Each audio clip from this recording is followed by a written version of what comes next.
Alléluia.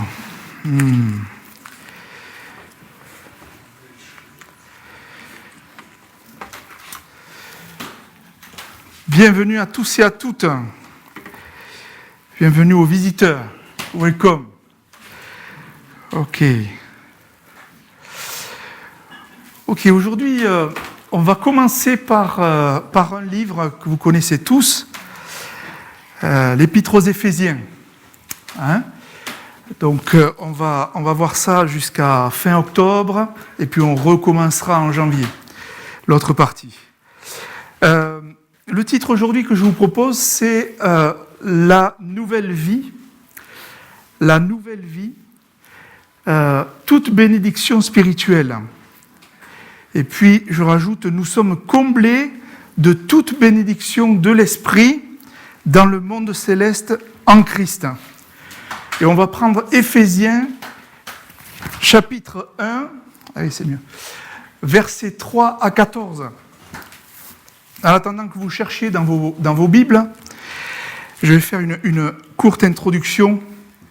Donc avec les frères, là, les prédicateurs, on va se servir d'un livre, d'un commentaire biblique de John Stott. Je ne sais pas si vous connaissez John Stott, et on se servira de ce livre pour aborder les Éphésiens. Et ce qu'il nous propose, c'est la première partie, c'est la vie, la nouvelle vie. La deuxième partie, c'est la nouvelle société. La troisième partie, c'est deux nouvelles normes, essentiellement l'unité et la pureté. Et puis la quatrième, c'est deux nouvelles relations dans lesquelles Dieu nous a introduits. Harmonie dans le foyer et hostilité au diable. Et alors, si on commence à lire le verset 1, on va lire à partir du verset 3, mais le verset 1 nous dit que cette lettre, elle a été écrite par Paul, et puis elle s'adresse aux saints. Aux saints parce qu'ils ont été mis à part pour appartenir à Dieu. Et puis elle s'adresse aux fidèles de Dieu, c'est-à-dire ceux qui ont la foi en Dieu par Jésus-Christ. Et elle s'adresse également aux lecteurs qui sont encore en Jésus-Christ. Alors on va lire le passage du verset 3 à 14. « Béni soit le Dieu et Père de notre Seigneur Jésus-Christ, qui nous a bénis de toute bénédiction spirituelle dans les lieux célestes, en Christ. En lui, Dieu nous a choisis avant la création du monde, pour que nous soyons saints et sans défaut devant lui. Dans son amour, il nous a prédestinés à être ses enfants adoptifs par Jésus-Christ. C'est ce qu'il a voulu dans sa bienveillance, pour que nous célébrions la gloire de sa grâce, dont il nous a comblés dans le bien-aimé. En lui, par son sang, nous sommes rachetés, pardonnés de nos fautes, conformément à la richesse de sa grâce. Dieu nous l'a accordé avec abondance en toute sagesse et intelligence. Il nous a fait connaître le mystère de sa volonté, conformément au projet bienveillant qu'il avait formé en Christ, pour le mettre à exécution lorsque le moment serait vraiment venu, à savoir de tout réunir sous l'autorité du Messie, aussi bien ce qui est dans le ciel que ce qui est sur la terre. Merci. En lui, nous avons été désignés comme héritiers ayant été prédestinés suivant le plan de celui qui met tout en œuvre conformément aux décisions de sa volonté, pour servir à célébrer sa gloire, nous qui avons par avance espéré dans le Messie. En lui, vous aussi, après avoir entendu la parole de la vérité, l'évangile qu'il vous sauve, en lui, vous avez cru et vous avez été marqués de l'empreinte du Saint-Esprit qui avait été promis. Il est le gage de notre héritage en attendant la libération de ceux que Dieu s'est acquis pour célébrer sa gloire. Amen. Alléluia. Ok. Toute bénédiction spirituelle, toute bénédiction de l'esprit. Alléluia, gloire à Dieu. Gloire à Dieu. Alors, on peut parler de la Trinité. Il est parlé de la Trinité, hein, mais dans Éphésiens, souvent, Paul parle de la Trinité. Mais je vais plutôt m'intéresser aux différentes bénédictions qui sont proposées. Et puis, dans un premier temps, la bénédiction prend sa source en Dieu et Père de notre Seigneur Jésus-Christ, qui est aussi notre Père. Alléluia. Alléluia. Et puis, la sphère de bénédiction est Dieu le Fils. C'est notre sphère de bénédiction. La bénédiction prend sa source en Dieu le Père. La sphère de bénédiction est Dieu le Fils. Et la nature de la bénédiction est spirituelle. C'est par l'Esprit. Hein? Et je voudrais commencer, donc après cet énoncé général, je vous laisserai lire la parole, on ne peut pas tout prendre, hein, ça serait difficile, mais on va continuer à parler par rapport à plus de détails que Paul donne par rapport à ces bénédictions. Et quelles sont ces bénédictions que Dieu a répandues sur nous en Christ? Quelles sont-elles? La suite du paragraphe nous les dévoile. Elles concernent le passé, c'est-à-dire, il nous est dit dans le verset 4, avant la fondation du monde. Et puis, ça nous parle du présent également, c'est-à-dire ce que nous avons en Christ actuellement, le verset 7. Et puis, ça nous parle de l'avenir, quand les temps seraient accomplis, nous dit le verset 10. Et l'élection va définir la bénédiction passée. On va voir ça. Le deuxième point, la bénédiction présente, c'est l'adoption. Et puis le troisième point, la bénédiction future, c'est l'unification en Christ. Alléluia. Merci Seigneur pour ces bénédictions répandues. Alléluia, sur nos vies en Christ. On va voir la première bénédiction, la bénédiction passée, c'est-à-dire l'élection pour être saint, versets 4 à 6. Et en pensée, Paul remonte jusqu'à avant la fondation du monde, hein, verset 4. Avant la création, avant l'origine du temps, dans l'éternité passée où Dieu seul existait dans la perfection de son être. Dans cette éternité antérieure à la création, Dieu conçut un dessein. Dessein pas dessiné, ouais. D-E-2-S-E-I-N.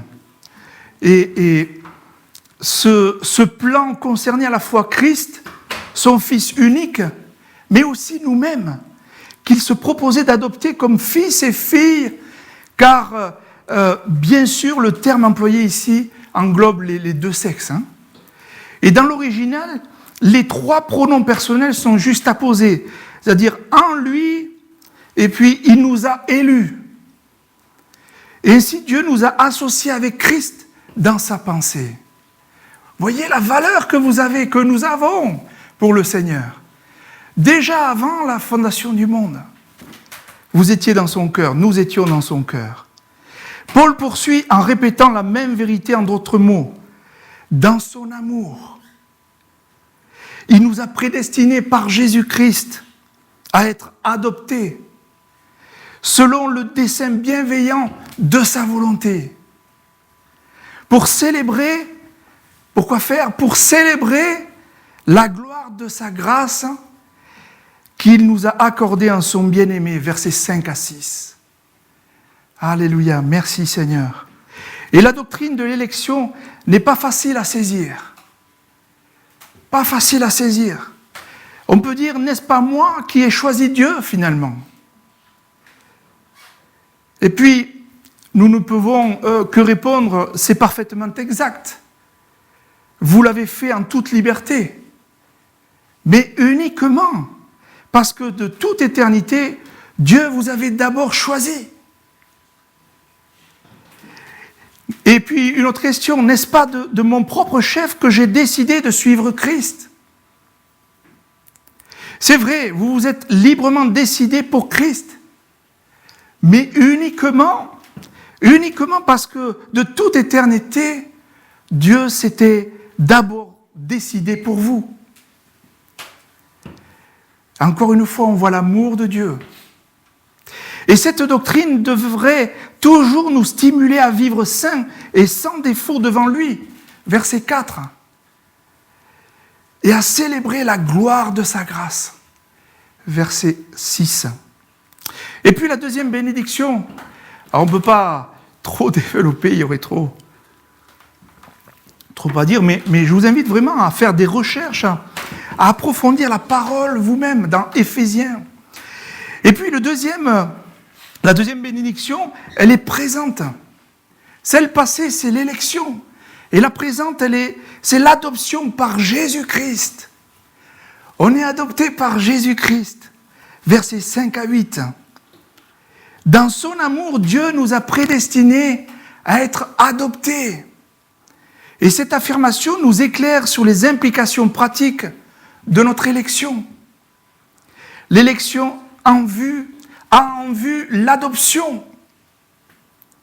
En fait, à ceux qui pensent nous mettre dans l'embarras en nous demandant pourquoi Dieu nous a créés tout en sachant que nous tomberions dans le péché,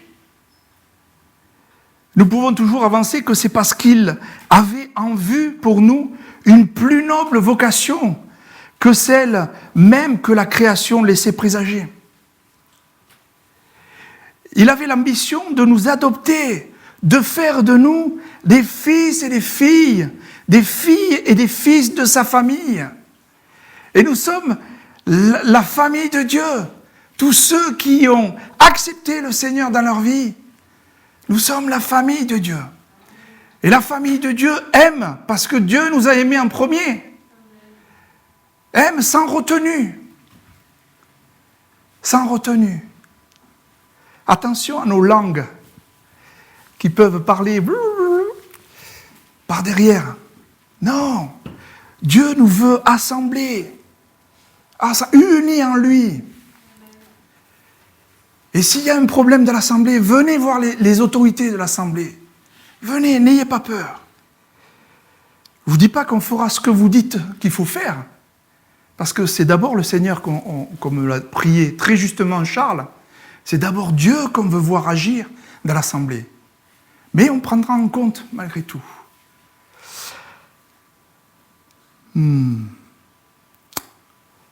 La loi romaine, qui constitue en partie l'arrière-plan de la lettre, stipulait que les enfants adoptés jouissaient des mêmes droits que les enfants légitimes. Alléluia, le Nouveau Testament est riche d'enseignements sur ce statut de fils. Et puis la troisième bénédiction, la bénédiction future, l'unification en Christ. La première bénédiction, c'est l'élection, la deuxième, l'adoption, et la troisième, la bénédiction future, c'est l'unification en Christ. Versets 9 à 10. Dieu nous a élus en Christ dans l'éternité passée et nous a accordé maintenant le statut de fils et de filles. Nous venons de le voir, avec tout ce que cela comporte de joie et d'obligation. Je ne vais pas rentrer dans le détail, mais ça serait bien de voir les implications que cela demande, les obligations, etc. Mais il nous a aussi fait connaître le mystère de sa volonté quant à l'avenir. Il ne nous laisse pas comme ça. Il nous donne l'avenir. On sait ce qui va se passer. Il s'agit du dessein bienveillant qu'il s'était proposé en lui, en Christ, pour l'exécuter quand les temps seraient accomplis. Versets 9 à 10. Car l'histoire n'est ni sans signification, ni sans but. Elle est en marche vers un but glorieux. Quel est donc ce mystère que Dieu a fait connaître, ce secret révélé, cette volonté, ce dessein ou ce plan? Au chapitre 3, le mystère, donc un prédicateur le prendra, le mystère réside dans l'incorporation des païens dans la nouvelle société de Dieu, et ce au même titre que les Juifs. On a été adoptés. Alléluia. Je vois Penny, elle a un cœur pour les réfugiés. Vraiment, merci. Et ça, c'est pas les Français, voilà, on est au même point, juifs, grecs, païens, etc. À partir du moment où on donne notre vie à Jésus, Waouh, on les accueille. On aimerait qu'on soit accueillis si jamais il y avait la guerre ici, n'est-ce pas? On aimerait être accueillis. Merci Penny pour cette vision, Alléluia, que l'Église puisse soutenir cela. Et merci parce que c'est déjà le cas. Alléluia. Mais cette actuelle unité ethnique n'est que le type ou l'avant-goût d'une future unité plus merveilleuse et plus vaste encore dans l'avenir. Merci Seigneur. En conclusion, c'est la Trinité qui est la source de la bénédiction. Père, Fils, Saint-Esprit. C'est la Trinité qui est la source de la bénédiction et qui nous la communique. Nous croyons en un seul Dieu, Père, Fils, Saint-Esprit. Nous confessons avec reconnaissance et joie que Dieu nous a bénis de toute bénédiction de l'Esprit dans le monde céleste en Christ. Dès maintenant, si nous sommes en Christ, nous possédons toute bénédiction spirituelle préparée d'avance. Les bénédictions que Dieu a répandues sur nous en Christ sont l'élection avant la fondation du monde, l'adoption comme fils et filles, filles et fils de Dieu, et l'unification en Christ des enfants de Dieu de toutes les nations, multiculturelles, internationales.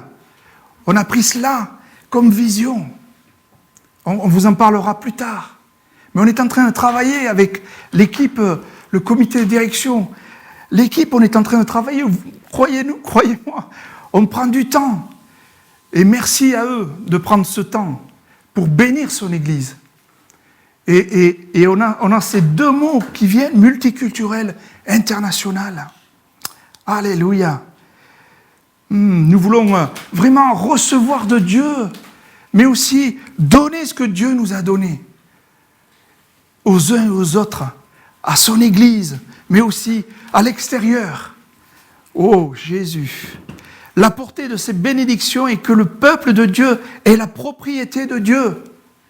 Le peuple de Dieu est la propriété de Dieu. Que le peuple de Dieu existe par la volonté de Dieu. Et que le peuple de Dieu vit pour la gloire de Dieu. Pourquoi on est sur cette terre? Pour vivre pour la gloire de Dieu. Versets 11 à 14. Et le royaume de Dieu est un royaume de bénédiction, où la bénédiction descend de Dieu sur l'Église et remonte à lui sous forme de louange, d'adoration. Je répète, le royaume de Dieu est un royaume de bénédiction, où la bénédiction descend de Dieu sur l'Église. Elle ne reste pas en haut. Elle descend sur l'Église. Et elle remonte à lui sous forme de louange, l'adoration. Waouh! Merci Seigneur. Et j'aimerais qu'on puisse prendre un temps de louange, parce que c'était une louange de la part de Paul. C'était la louange. Et j'aimerais qu'on puisse prendre un temps de louange, d'adoration, dire qui est Dieu pour nous, le remercier pour les bénédictions passées, présentes et à venir, futures. Est-ce qu'on pourrait prendre un petit temps, alors soit dans votre cœur, soit à haute voix, le remercier, et puis après je prierai, et on aura le temps de Sainte Seine. Alléluia, merci Seigneur.